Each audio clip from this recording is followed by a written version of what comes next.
मित्रांनो, भाऊ हिस्सा नावाची कथा छोटीशी आहे, पण आशय मात्र मोठा आहे. सूर्यभान नावाचा एक शेतकरी होता.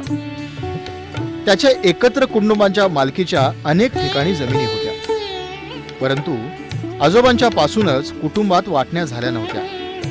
नव्या पिढीत भांडणं नको म्हणून थोरल्या चुलत्यानं जमिनीचे वाटप करायचे ठरवले.